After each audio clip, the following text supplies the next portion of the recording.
சொக்கநாதன் பெற்றெடுத்த பிள்ளையாராம்.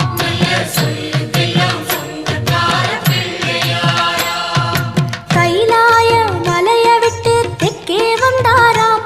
இந்த பிள்ளையார் பட்டி கண்டு இருந்து விட்டாராம்.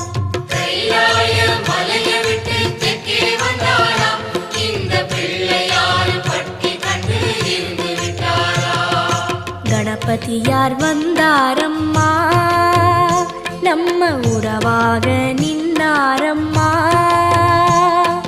கணபதியார் வந்தாரம்மா, நம்ம உறவாக நின்னாரம்மா. சொக்க